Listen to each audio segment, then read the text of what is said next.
यह जानकारी श्री शील रूप गोस्वामी जी द्वारा लिखित पुस्तक से लिया जा रहा है। हरे कृष्णा, राधे राधे।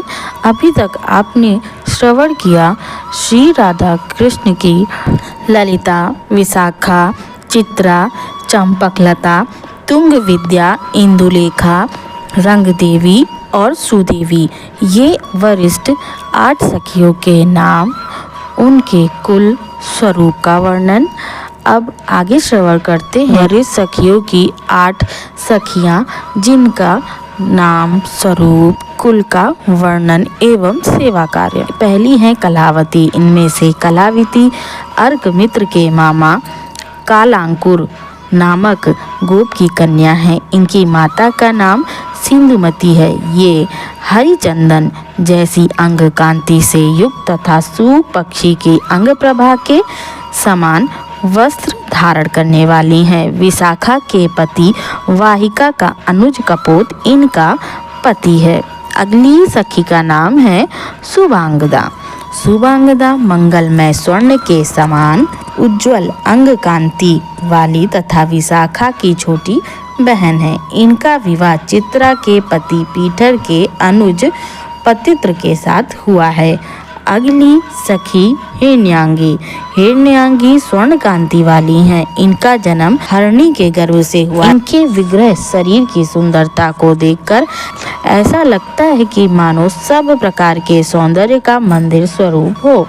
हिरण्याक्षी के पिता महुवसु नामक गोप यजनशील, यशस्वी, धर्मात्मा तथा विचित्र गुणों से विभूषित वृषभानु महाराज के बंधु हैं। इन्हें महावसु नामक गोप ने एक वीर पुत्र तथा एक सुंदर कन्या की अभिलाषा से संयतात्मा पुरोहित भृगुरी के द्वारा एक यज्ञ आरंभ करवाया। उसके बाद उस यज्ञ से एक अमृतमय सुंदर चरु प्रकट हुआ। महावसु ने आनंदित होकर उस चरु को अपनी सहधर्मिणी सुचंद्रा को प्रदान किया। सुचंद्रा ने जब इस चरु का भोजन किया तब शीघ्रता के कारण उसमें से थोड़ा सा आंगन में गिर पड़ा। रंगड़ी की माता सुरंगी नामक एक हिरणी व्रज में भ्रमण करती थी। उसने उस अमृतमय चरु को देखा तथा तुरंत उसे उठाकर भक्षण कर लिया। चरु का भक्षण करने से सुचंद्रा नामक गोपी तथा सुरंगी नामक हिरणी दोनों ही गर्भवती हो गईं। उसके बाद यथोचित समय पर सुचंद्रा ने जिस पुत्र को जन्म दिया वह स्तोक कृष्ण के नाम से प्रसिद्ध हुआ तथा सुरंगी नामक हिरणी ने जिस कन्या को जन्म दिया उसका नाम हिरण्यांगी है। गांधारवा श्री राधा इनकी अत्यंत प्रिय सखी हैं और ये भी श्री राधा को सर्वदा प्रिय हैं। ये खिले हुए अपराजित पुष्पों के समान वस्त्रों को धारण करती हैं। हिरण्याक्षी के उदार मति वाले पिता ने गर्ग मुनि के वचनों के प्रति सम्मान हेतु जरदगव नामक एक वृद्ध गोप के साथ इनका विवाह करवाया। सूर्य साहन अर्थात वृषभानु महाराज के मौसी के पुत्र का नाम पयोनिधि है। पुत्रवती होने पर भी इनकी पत्नी मित्रा ने कन्या प्राप्ति की अभिलाषा से श्रद्धा पूर्वक सूर्यदेव की आराधना की। अंत में सूर्यदेव की कृपा से उन्होंने जिस कन्या को प्राप्त किया उसी का नाम है रत्नलेखा। रत्नलेखा की अंग कांति मनहासिला अर्थात लाल रंग के एक खनिज द्रव्य के वर्ण के समान तथा वस्त्र भ्रमर के रंग जैसे है। ये वृषभानु नंदिनी श्री राधा को अत्यंत प्रिय हैं तथा एकाग्रचित से सूर्यदेव की आराधना करती हैं। कुठारिका के पुत्र कंडार के साथ बाल्यकाल में ही इनका विवाह हुआ। ये जब भी माधव को देखती हैं तभी अपने नेत्रों को भयानक रूपी से घुमाते हुए उनकी तर्जना किया करती हैं। शिखावती ने धन्य धन्य और सुशिखा की कन्या के रूप में जन्म ग्रहण किया। इस अंग कांति कर्णिकार के समान है। ये कुंदलता की छोटी बहन है तथा वृद्ध तीतर पक्षी के रंग जैसे अनेक रंग बिरंगे वस्त्रों को धारण करती हैं। इनका विवाह गर्जर नामक गोप से हुआ, जो गरुड़ नाम से भी जाने जाते हैं। अगली सखी कंदर्प मंजरी। कंदर्प मंजरी के पिता पुष्पाकार तथा माता कुरुविंदा है। इनके पिता ने अपने हृदय में श्री हरि को ही अपना जमाता स्थिर कर अपनी पुत्री कंदर्प मंजरी का विवाह अन्यत्र कहीं नहीं करवाया। ये किंकिरात शुक पक्षी के समान उज्जवल कांति वाले तथा अनेक रंग बिरंगे बेल बूटेदार वस्त्रों को धारण करती हैं। अगली सखी फुल्लकलिका।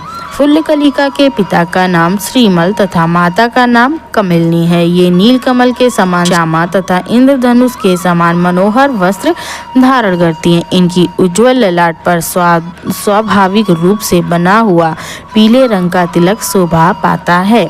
अगली सखी हैं अंगमंजरी। अंगमंजरी वसंत काल से केतकी की तरह मनोहर कांति वाली है तथा नीलकमल के समान वस्त्र धारण करती हैं। जैसा इनका नाम है वैसे ही माधुर्य में अनंग अर्थात कामदेव को भी स्पृहणीय है। अतएव इनकी अंगमंजरी नाम यथार्थ ही है। इनके पति मदोन्मत्त दुर्मत नाम से प्रसिद्ध हैं, जो इनकी बहन श्री राधा का देवर भी है। अंगमंजरी ललिता देवी और विशेष रूप से विशाखा को अति प्रिय हैं। प्रिय सखियां श्री राधा जी की वेशभूषा अर्थात वस्त्र और अलंकार आदि तैयार करने तथा पति सास और ससुर आदि सम्मानीय व्यक्तियों की वचना करने में बहुत निपुण हैं। जब कभी श्री हरि और श्री राधा में प्रेम कला होता है तो ये राधिका का ही पक्ष लेती हैं। ये अभिसार अर्थात संकेत इस स्थान पर ले जाने में सहायता करती हैं। ये श्री राधा कृष्ण को अन्न आदि भोज्य द्रव्यों का परिवेशन करती हैं। ये सभी राधा कृष्ण की लीलाओं का आस्वादन करती हैं तथा रहस्यपूर्ण विषयों को गुप्त रखती हैं। अपने पवित्र चित्त की चतुरता युगल किशोर की यथोचित अर्थात जिस समय जिस सेवा की आवश्यकता है उसी सेवा को करती हैं। सभी विषयों में अपने पक्ष को उत्कर्ष और प्रतिपक्ष अपकर्ष प्रदर्शित करती हैं। नृत्य गीत और वाद्य यंत्रों के द्वारा श्री राधा कृष्ण को आनंदित करती हैं।